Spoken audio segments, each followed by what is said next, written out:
Hey everybody, Anthony Bowling with the Anthony Bowling Group, and it's another episode of Chasing Gazillions. Not the same as making millions. Uh, Anthony Bowling talking about local matter things that matter to you locally here in the DMV, particularly in Washington D.C. and Prince George's County. I'm Anthony Bowling again, your host. Uh, I'm the group leader for the Anthony Bowling Group, a band of diverse real estate professionals here helping you manage all of your real estate needs, buying, selling, leasing real estate. But today, we're here again talking with the local councilman, your next councilman for Ward 7, Valerio VJ Johnson. Stopped by today to share some important information with you about the campaign, what's been happening on the campaign trail, and more importantly, the things that you, as a resident and voter here in Ward 7, should be focused on here. Valerio, welcome back to the show. It's my second home. Well, we love you here. Because you bring the people so much important and needed information. Let me see if I can't do something here. Nope, I can't. Guys, I'm remote today. I'm remote, and so I don't have all my lighting and all just right. So you're not getting all the highlights like you're normally accustomed to. It's not your screen. It's just a shadow here, but we'll go with it. So Valerio, tell us what's happening on the campaign trail. Talk to us today about the topic today is bad conduct, bad behavior, bad leadership from candidates on the election trail. How about better leadership? Okay. How about a future of prosperity? Yes, and enhanced quality of life. Okay, sure. Residents, and I think what you're talking about matters. I think these campaigns sometimes take on characteristics and personalities. And you can't always blame the principle of the campaign, but you want the principle of the campaign. You want the leader, the candidate, to own responsibility, whether they authorized it or not, whether they were directly aware of it or not, whether they didn't have any knowledge of what was going on at all. You want the candidate to step into a space and talk about it. Okay. And so, we understand that there are bad actors in politics. We understand that politics typically attracts a type of personality that is willing to win at all costs. And it's just the nature of politics. We even know that some people believe that politics is a blood sport and all is fair in war, right? And I don't agree with that. I think there should be boundaries. I think there should be limitations. I think there should be accountability. I think people should fact check. I think the only thing that we should focus on is a person's record and their ability to demonstrate that they can do the job. Okay, fair enough. Yeah. And it's my sense, and I'm talking to residents here during this campaign, that's not all that is being put out there, that we are not certain always of what we're hearing and the statements and the assertions that are being made, that they are factually based. And we are certainly seeing some bad conduct out here, whether it's intentional by some of these candidates or rogue members of their team who are overzealous Uh, we, the residents, are experiencing it. And what do you say to that? Well, I talked to a whole bunch of neighbors, and whether you call them residents or voters or whatever, I call them neighbors, right? And we all neighbors first. You hear that people are disappointed.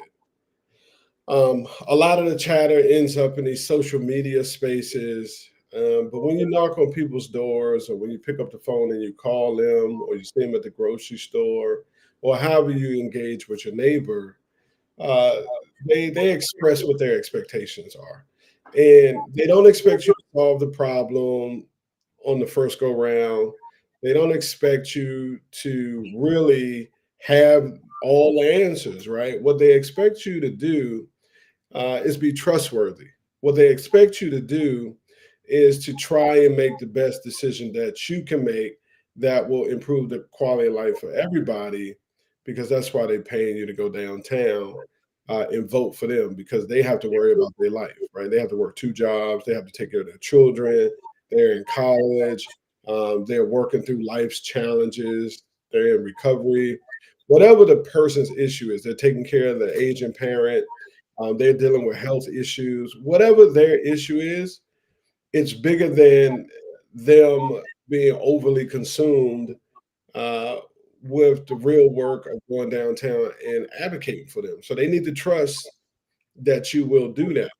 I had a neighbor earlier tell me that if someone is capable of being malicious and vindictive to the extent that they will harm a person, um, then how could they trust him with the power, authority, and influence? Anthony, you're a D1 athlete. You know, I'm D1 AA, and we're competitors in one of the most violent sports, right, in the history of sports, football. Uh, Yes. and we attack and we hit, right, and we deliver force. And but we never, as a lineman, you that player that takes out your knee, that player that aims his helmet at your knee, right? Get him out the game. That's not how we play this sport. No. That's looking to injure. We don't seek at the D1 level. When we're playing. We're competitive. We want people get hurt. The game is, as you say, violent, and people do get hurt. Uh, there's injuries, but we do not seek to Yeah, injure yeah, and harm another person. yeah. And as a defensive player, we don't spear, right? We don't lead in, right, aiming for the crown of someone's head, right? Or we don't crack back, and blindside someone to the extent, that we may knock them unconscious. We don't want to do that. You know, No, if someone gets hit coming across the middle and something, but these are the things that may naturally occur.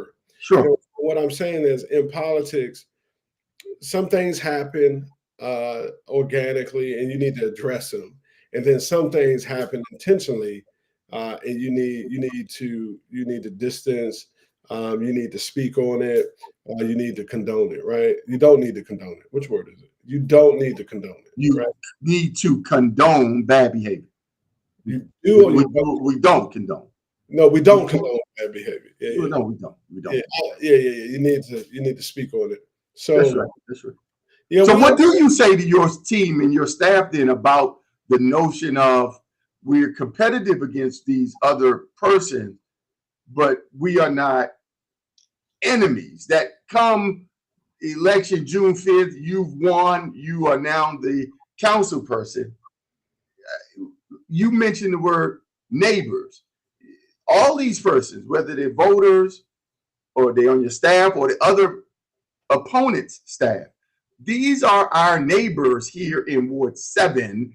They remain our neighbors come June 5th. yeah. Yeah, I mean, and maybe some of these people don't understand what a neighbor is, and maybe that's just not in their nature. That's not in their spirit. But when I talk to neighbors, they want a neighbor. I was at Miss Featherstone's house yesterday, and we ended up congregating at the corner of her home. And she said, "BJ, you've always been a good neighbor." And I said, "Yeah," but they try to make me a politician. I said, I got to do this and I got to do that. And she said, yeah, well, being a politician will be your job, but you'll always be my neighbor. And that's kind of how we do in Hillcrest. And it's one of the things that I picked up from Hillcrest about neighbor, right? Neighbor is very, very important. It's one of the most important titles you can have, is being someone's neighbor.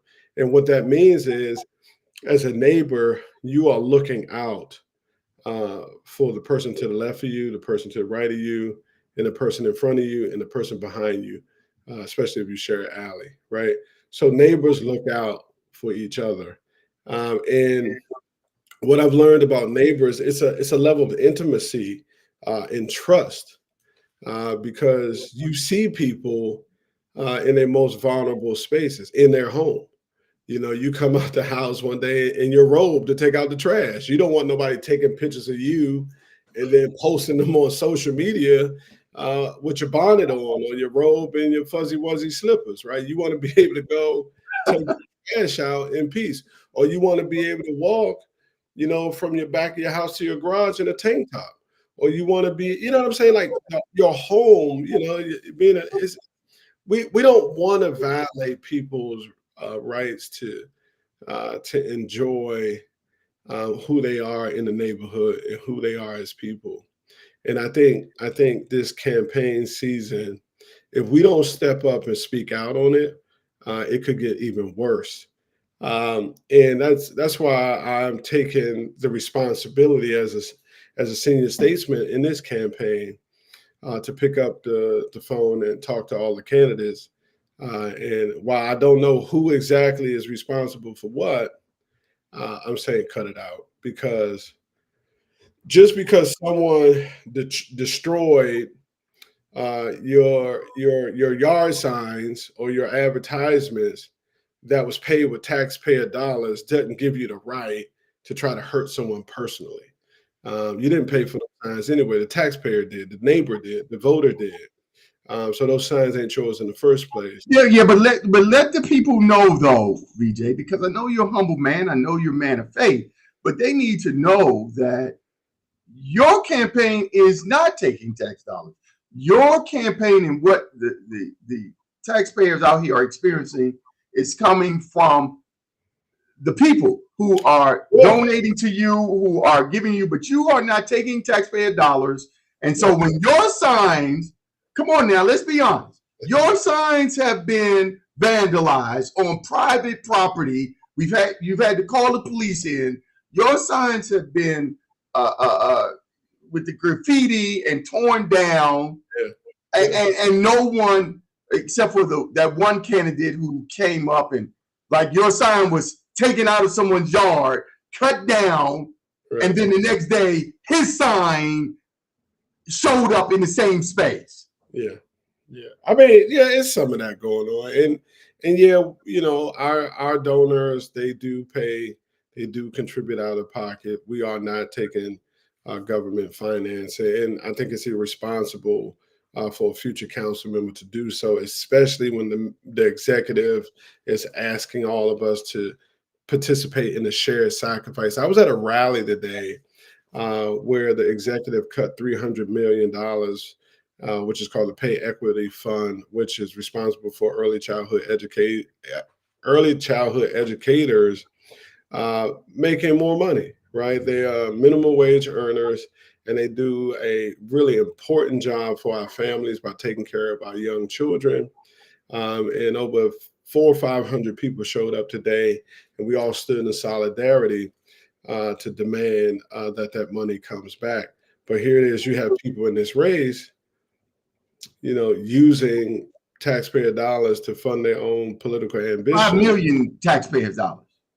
Yeah, it's estimated to be 3 to 5 million, but the program needs to be looked at, right? I think the program has been in use for a couple cycles now, and it's not.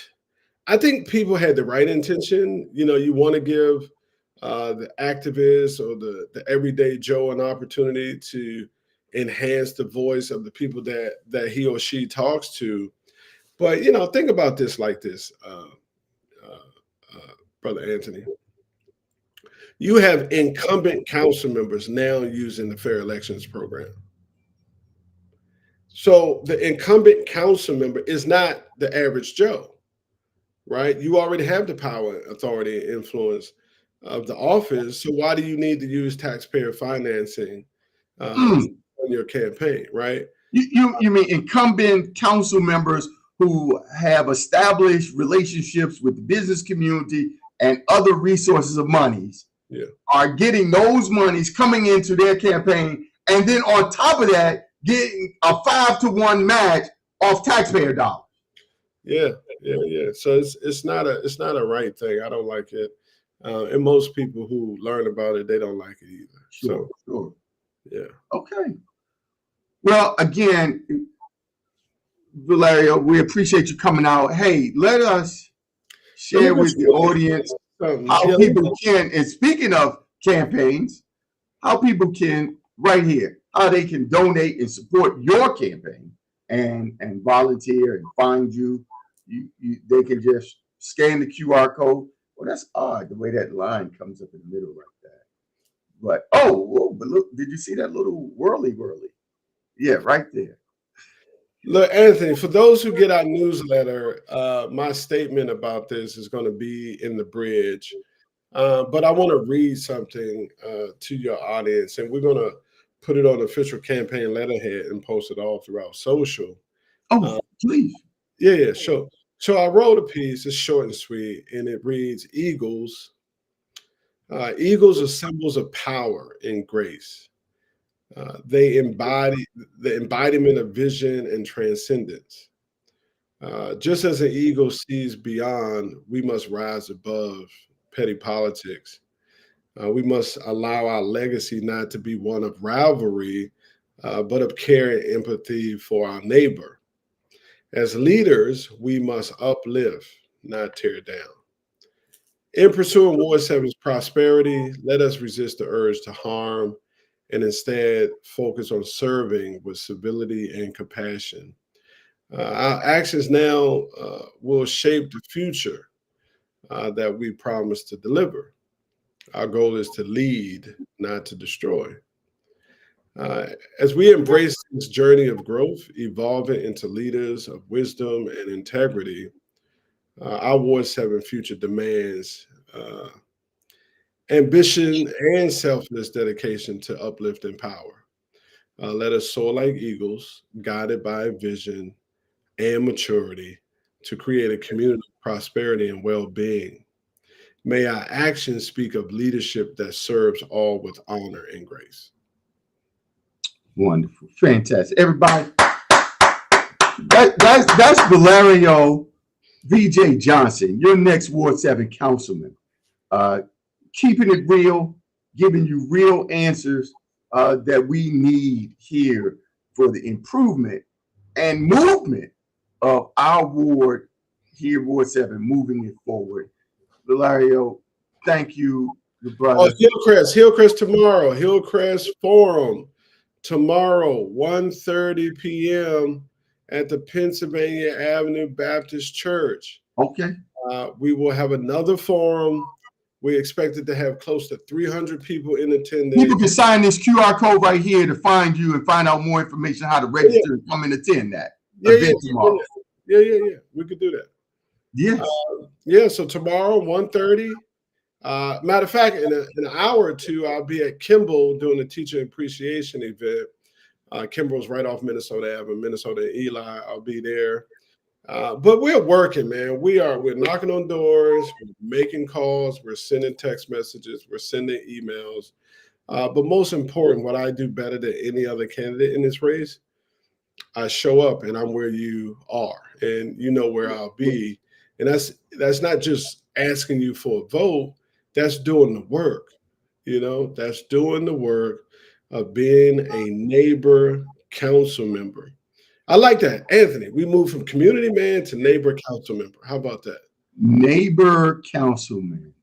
Yes, because that's what we want. This isn't really about electing someone to get a W-2 job.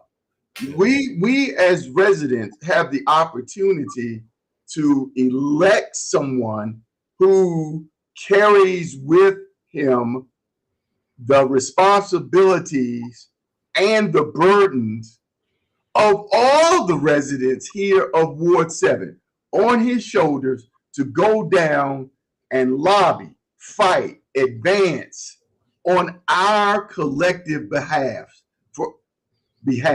not our collective for us. Yeah. And that's different from just yeah, man, get him a job. And for persons who are just looking for a job, they don't embrace and understand the full breadth and scope of what the councilman position is all about. You know, I'd love for you, BJ, in these final moments to share with us. You know, you just touched on it briefly, but let's be more specific. Why are you the better candidate compared to the other nine? Some of these other persons who may have just retired from federal government and then they decide to get in the raise, or other persons who have worked for large corporations that are doing things nationwide. But you tell us why you. Because the words public servant. I have lived my life in Ward 7 publicly, and God has gifted me with a heart of service. So I embody and embrace public servant. But moreover, I am more experienced at making government work for the residents of Ward 7. Most of the people in this race are young, right? And I can see where they are. I know exactly where they are because 17 years ago, I ran for DC Council and I was where they are now, right? So if I was where they are now 17 years ago, where do you think they are, right? So if it took me 17 years to get ready, to be prepared. Yeah. If it took me 17 years to be where I am, to develop the temperament and the patience and the strategy and the forward thinking. The breadth of understanding the role. Oh my God. The wealth of understanding, right? And the depth of relationships, right? If it took me 17 years to become who I am, and they are just starting, and I started where they are starting 17 years ago, it's clear to me why I'm running, because I understand the nature of the work, and I have a body of work that has constantly demonstrated that I can make government work for Ward 7 residents. And the people know that. And that's an important point there, that I think the average resident, perhaps just going about their business, doesn't fully comprehend making the government work on behalf of you, the resident of Ward 7. That when you sense as a resident of Ward 7 that some other residents in some other parts of the city are enjoying the resources and benefits from the government, that you say, anytime you say as a resident here in Ward 7, why can't we enjoy, why can't we live like them? Whoever them is that you're pointing to over there, that is a reflection of resources that are not here. And what's the role? Tell us about the role of you as a council member to bring those resources to bear. Well, like today, the council is voting on a budget oversight hearing, and you have 400 or 500 people down there advocating to restore $300 million from the pay equity fund. The council's job is primarily, it's three or four, depending on who you ask, but one, it's budget. It is responsible for the budget, redirecting resources where it needs to go to impact the quality of life, enhance the quality of life and prosperity of the District of Columbia resident. Two, oversight, to make sure that the government, these agencies and executives are doing what they're supposed to do. And constituent services, right? So constituent services, give or take, depending on what ward you live in, varies in some degree, but the constituent service is where the person calls you the office and say, hey, I'm trying to figure something out. Can you help me? Or the government is not working for me. Can you help me? Okay. So budget oversight and constituent service.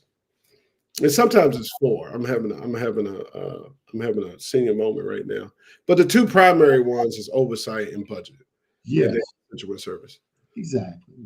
Let me leave you with this. I had Yes. a story. You know, I take all these stories from these forums, and I'm gonna tell you the depth of why me versus anybody else. One candidate said that they were inspired by a council member. One candidate said they were inspired by the Ward 7 council member, Kevin P. Chavis.